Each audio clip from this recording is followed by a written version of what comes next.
देश में विचारधारा की लड़ाई चल रही है। एक तरफ वो लोग खड़े हैं जो चाहे कुछ भी हो जाए, चाहे कुछ भी हो जाए, इस संविधान की रक्षा करेंगे। संविधान में साफ लिखा है, पहले पेज पे लिखा है कि हिंदुस्तान हर हिंदुस्तानी का है, चाहे उसकी कोई भी जात हो, कोई भी धर्म हो, अगर वो हिंदुस्तानी है तो इस देश में उसकी रक्षा होनी चाहिए, उसको प्रोटेक्शन मिलनी चाहिए।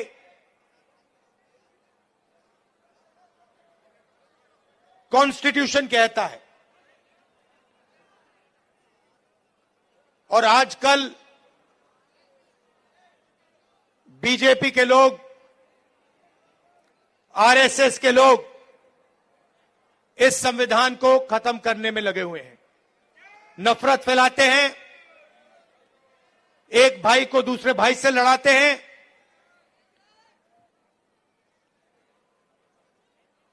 डराते हैं।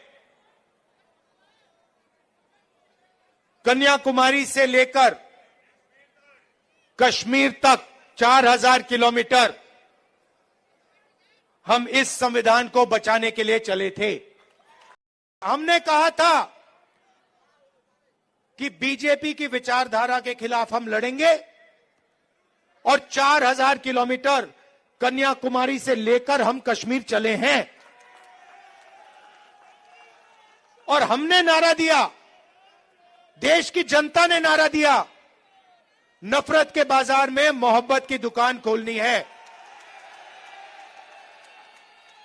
और हमने ये नहीं कहा आपको कि मोहब्बत की दुकान जब ही खुलेगी जब आप हमें वोट दोगे।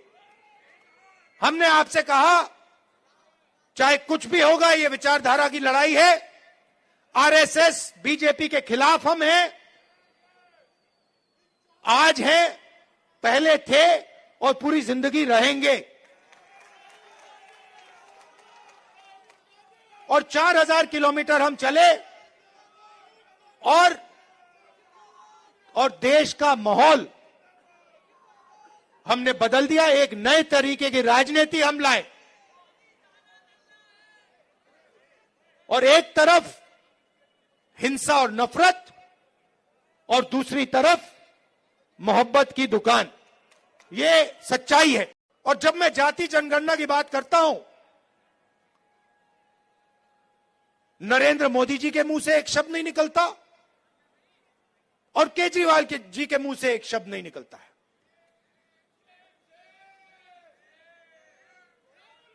क्योंकि दोनों चाहते हैं कि देश में पिछड़े वर्ग को,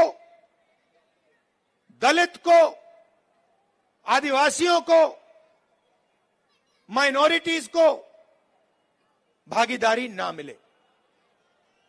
आप पूछिए, कभी केजरीवाल जी से पूछिए कि वो जाति जनगणना के साथ हैं या नहीं। मोदी जी से पूछिए जाति जनगणना के साथ हो या नहीं। मैंने पार्लियामेंट में उनके सामने बोला,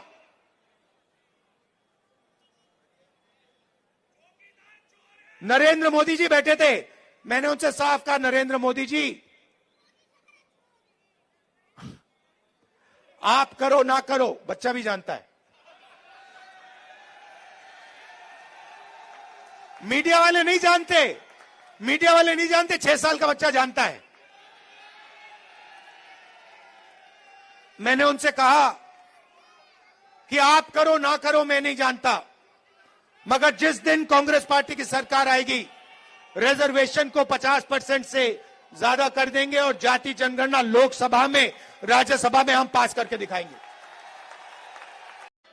केजरीवाल जी आए थे, आपको याद होगा, शीला जी की सरकार थी, आपको याद है, वो दिल्ली याद है आपको, और केजरीवाल जी आए